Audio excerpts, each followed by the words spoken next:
Bonjour, bienvenue sur la construction du réseau de Wissonheim et de son extension. Alors il y a une question récurrente qu'on peut trouver sur les forums au sujet de la Z21, c'est pourquoi la centrale disjoncte aussi souvent. Alors je vous invite d'abord, si vous n'avez pas déjà vu, à regarder l'unboxing que je vais remettre dans les fiches, parce que je fais part à ce moment-là de mon étonnement de voir que la centrale Z21 est fournie avec une alimentation à découpage qui est capable de cracher du 2,6 ampères. Alors que la centrale en elle-même, sur le papier, est indiquée comme étant capable de délivrer du 3 ampères. Donc ça veut dire que déjà, en alimentant la centrale, on a un déficit de 400 milliampères. Et retenez bien ça parce que ça va être important pour la suite. Si on prend la configuration dont j'avais parlé dans la vidéo précédente sur est-ce que j'ai un grand réseau, etc., où on prenait 4 locomotives qui consommaient au maximum 700 mA, donc on va dire 4 trains, et qu'ensuite on avait un module de rétrosignalisation, donc à 16 contacts, et un module qui permettait de piloter 8 aiguillages. Donc le module en question, c'est le module qui s'appelle 10-832-6, si je me souviens bien. Je vais simplement vérifier pour ne pas vous dire de bêtises. Oui, donc le module de... C'est ça, le module d'aiguillage, c'est 10-836. Et tout ça, ça tenait au chausse-pied dans 3 ampères. Bon. Effectivement, s'il nous manque 400 mA, ça veut dire qu'on doit faire tourner, rentrer tout ça dans 2 ampères 6. Bon. Alors, petit problème, si on a 4 locomotives qui consomment 700 mA, on est déjà à 2 ampères 8, donc ça veut dire qu'il nous manque 200 mA. Bon. Il y a 2 informations importantes qui sont marquées dans la notice de la Z21. La première, c'est que la Z21 se réserve le droit de ponctionner 500 mA pour l'ensemble des bus dont elle est équipée. Le Airbus, le Loconet, le CAN, l'Expressnet. Bon. À cela, il faut rajouter la consommation des modules que l'on va brancher sur ces bus. Donc on va retrancher sur les 500, en fait. Donc, là-dessus, on regarde la notice des différents modules. Et si, par exemple, on prend le module qui concerne la commutation des aiguillages, il est marqué consommation propre 0,95 watts, pardon, en l'alimentant à 20 volts, puisqu'il y a une tension d'alimentation par bloc d'alimentation en 20 volts. Mais par contre, on peut aussi le brancher avec le rail DCC. Et c'est là où vous allez voir qu'il y a un loup. C'est que si on l'alimente par le bus DCC, eh ben, pour obtenir sa consommation propre et le courant qu'il va consommer, on fait P égale UI, la loi d'Ohm, puisqu'on est en courant continu. Donc, P sur U égale I. Et donc, on prend 0,95 watts divisé par la tension d'entrée, 20 volts, puisque on l'alimente avec un rail 20 volts. Et là, on obtient 47,5 mA. Si vous avez 10 boîtiers, vous avez déjà 470 mA qui va être ponctionné. Or, il y a des endroits du réseau où on ne peut pas faire venir une alimentation externe, donc on vient s'alimenter sur les voies. Bon. Donc si on s'alimente sur les voies avec ce module de commutation d'aiguillage, qui consomme 0,95 watts, et que sur les voies, on alimente les voies avec une tension, on va dire standard de 16 volts, et bien là on prend 0,95 divisé par 16, et on obtient une consommation de 59,3 mA. Si on a 10 boîtiers de commutation, on est déjà à pratiquement 600 mA qui est ponctionné sur le bus traction. Et c'est à ce moment-là, en fait, que l'on commence à avoir, en fait, un souci. C'est que tous les périphériques, donc tous les modules de la topologie Z21, vont consommer du courant, qu'ils prennent à la Z21, qu'elle est obligée de retrancher par rapport au courant que fournit l'alimentation à découpage. Or, l'alimentation à découpage a déjà un déficit de 400 mA par rapport à sa capacité globale à pouvoir vous fournir du courant. Donc, dès qu'elle commence à prendre trop sur l'alimentation à découpage, la tension de l'alimentation à découpage se met à chuter brutalement, et à ce moment-là, la centrale se met en sécurité. Et c'est ça l'explication, en fait, du fait que certains souffrent sur leur réseau de disjonctage intempestif ou de sensibilité de la Z21. C'est qu'en fait, les effecteurs qui sont branchés à la Z21 ponctionnent sur le courant de traction, donc ponctionnent sur le courant disponible pour le courant de traction, mais aussi pour faire fonctionner toute la topologie digitale. Et dès qu'elle ponctionne trop et qu'elle tire trop sur l'alimentation en découpage, elle se met en sécurité.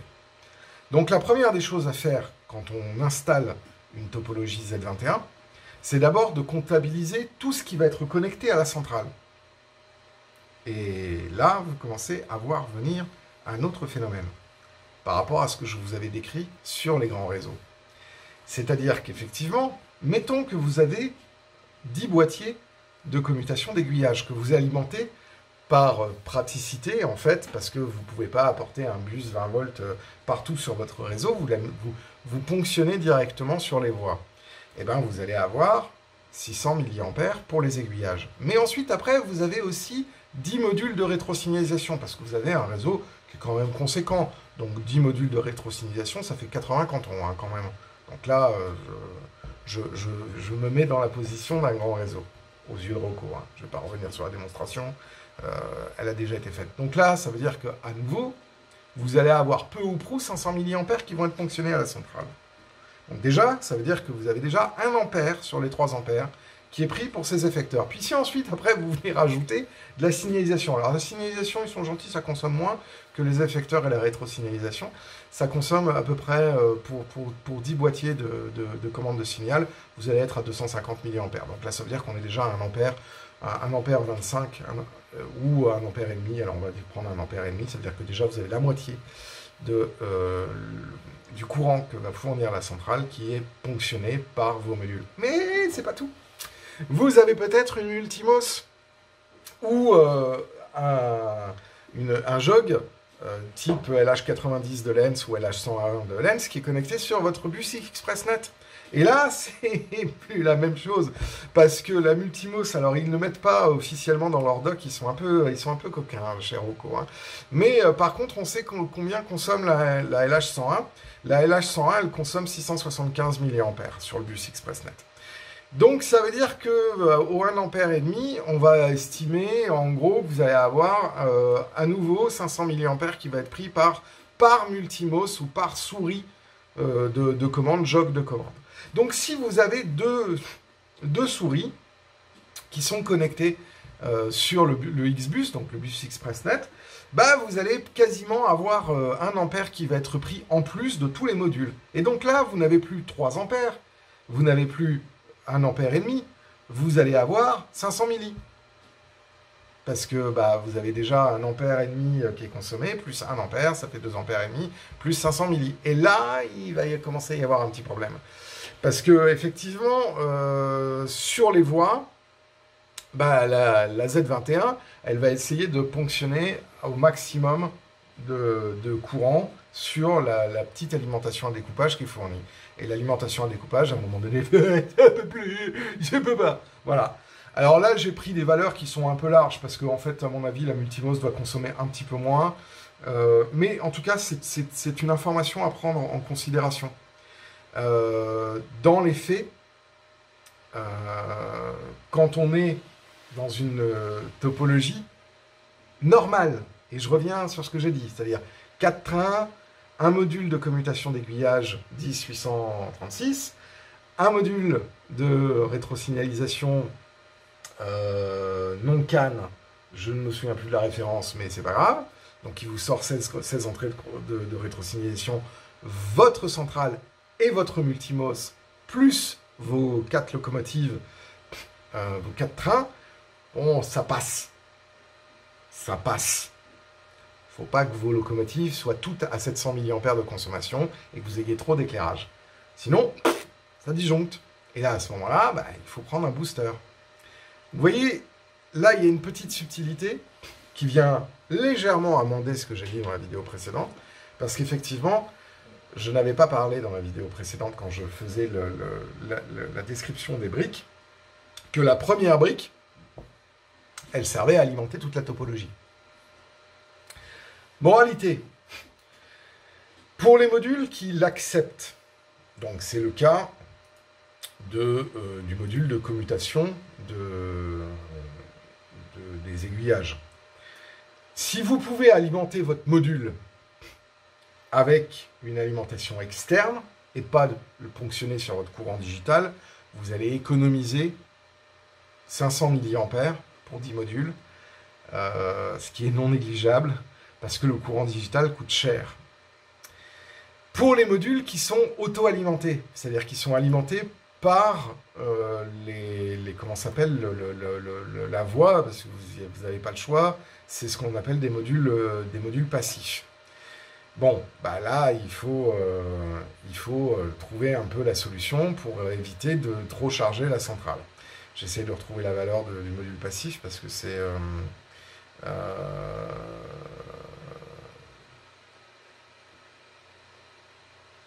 oui, c'est ça. C'est-à-dire que pour les modules, par exemple, le module de signalisation, qui est alimenté d'une part avec une alimentation externe, mais qui peut être connecté à la voie, et d'autre part, l'alimentation de la voie, qui sert pour les commandes.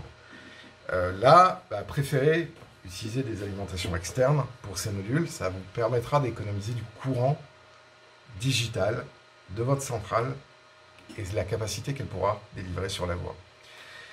Et donc évidemment, très vite, quand on fait sa cartographie de réseau, on doit prendre en compte, en fait, avant toute chose, ce que la centrale va devoir prendre en charge comme module de commutation.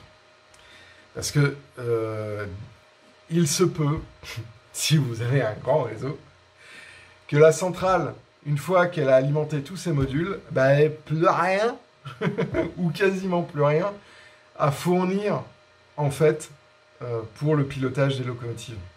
Et ça, on a tendance à l'oublier, en fait. Et du coup, on se retrouve avec des gens sur les forums qui disent « Je comprends pas, elles disjonctent tout le temps. » Ouais, mais qu'est-ce que tu lui as mis comme gestion de module? Et quels sont les consommateurs qui viennent ponctionner sur la centrale le courant qu'elle est en capacité de pouvoir fournir. Donc voilà, ça, je voulais faire cette vidéo pour préciser, en fait, parce que ça, on a un peu tendance à l'oublier, et du coup, les appréciations et la sensibilité que pourrait avoir la centrale s'en trouvent un petit peu changées. Alors ensuite, après, on pourrait se dire, mais pourquoi Rocco fournit une alimentation à découpage de 2,6 ampères, alors que la centrale est capable de cracher 3? Là, il y a quand même un souci. Je veux dire, il y a un moment donné, j'ai une perte sèche de 400 mA que la centrale est capable de prendre. Et du coup, alors, l'argument de Rocco, c'est de dire on ne fournit pas une alimentation à 3 ampères, comme ça évite les gens de travailler, ça nous laisse une marge de sécurité pour protéger l'électronique de la centrale. Et donc, du coup, effectivement, dans la plupart des cas, sur nos utilisateurs normaux, 2,6 ampères, ça marche. Voilà. Et c'est un argument qui peut se tenir, mais ça voudrait dire qu'en fait, leur centrale est capable de pouvoir donner à l'utilisateur 2 ampères 6 et pas 3 ampères. Mais il est marqué dans la notice que la centrale se réserve 500 mA. Donc déjà, ça veut dire que c'est plus 2 ampères 6, c'est 2 ampères 1 que la centrale Z21 va laisser à l'utilisateur. Et donc du coup, 2 ampères 1, si derrière on vient mettre 10 boîtiers de rétrosignalisation ça vous prend 500 milliampères. Et si on rajoute 10 boîtiers de commutation d'aiguillage, ce qui va vous faire 80 aiguillages, et ben vous avez à nouveau 500 milliampères. Hein, là, je ne vous ai pas refait le calcul, mais c'est à peu près ça. Et ensuite, après, donc là, ça veut dire que je suis à 1 ampère 1 de disponible. Et ensuite, après, j'ai 2 commandes multimos. Ça veut dire qu'il ne me reste plus que 100 milliampères à fournir à une locomotive. Et là, pouf, elle disjoncte. Voilà. Voilà l'explication. C'est aussi simple que ça. Donc, la première des choses, effectivement, si vous avez des disjonctages récurrents, c'est de fournir une alimentation à découpage qui va délivrer du 20 volts 4 ampères. Comme ça, l'alimentation ne va pas avoir de chute de tension, ce qui va provoquer le disjonctage de la Z21. Et donc, du coup, la Z21 va pouvoir ponctionner ces 3 ampères tranquilles, et puis votre alimentation à découpage, elle aura 1 ampère supplémentaire pour se sentir easy et éviter de trop chauffer. Alors, dans l'idéal, en règle générale, on considère qu'on peut rajouter 40% supplémentaire à ce qui va être tiré sur l'alimentation à découpage. Donc, si vous voulez être tranquille, vous vous dites, si l'alimentation à découpage, elle me prend 3 ampères, je mets une alimentation si la Z21 prend 3 ampères, moi je lui mets une alimentation qui est capable de cracher 5 ampères, et là au moins je suis tranquille. L'alimentation à découpage n'aura pas de baisse de tension, et donc la Z21 ne va pas se mettre en sécurité parce qu'il y a une baisse de tension qui est due au fait qu'on ponctionne trop de courant. Ça, c'est la première des choses. Deuxième des choses, c'est que si effectivement vous avez énormément d'effecteurs, parce que comme moi, vous avez un grand réseau, donc pas en termes de grandeur, mais en termes de nombre d'effecteurs et du nombre de modules qui vont être branchés, là, il faut que vous vous fassiez à l'idée que votre centrale, la sortie track de votre centrale, n'aura même pas besoin d'être connectée sur la voie parce qu'elle sera incapable de pouvoir fournir suffisamment de courant pour alimenter les 4 trains de base que la centrale serait en capacité, dans une installation dite normale, à fournir. Voilà. Donc ça, c'est en fait, c'est une information qui est conne. C'est quelque chose qui n'est pas dit dans les notices de Rocco de façon explicite. Mais en fait, c'est ça l'explication de pourquoi la centrale Z21 est très chatouilleuse au niveau de son disjonctage. Et qu'elle arrive très très vite à saturation, parce qu'effectivement, quand on additionne tout ça, elle coupe. Je tiens à dire en particulier que chez Lens, la centrale est capable de délivrer 5 ampères. Donc quand on a quand on a mis tous les effecteurs, les connecteurs, enfin les manettes sur le bus ExpressNet, on a encore 2 ampères exploitables. Parce qu'on a les 2 ampères supplémentaires. Voilà. Si vous avez des questions, n'hésitez pas à les mettre dans l'espace commentaire. N'hésitez pas non plus à vous abonner à la chaîne si ce n'est pas déjà fait, à nous mettre un petit pouce vers le haut pour flatter les algorithmes de YouTube. Et en plus, ça nous fait plaisir. Et moi, je vous dis à très bientôt pour d'autres vidéos sur la construction du réseau de Wessenheim, sur le modélisme ferroviaire et sur le digital. Et d'ici là, portez-vous bien. Ciao!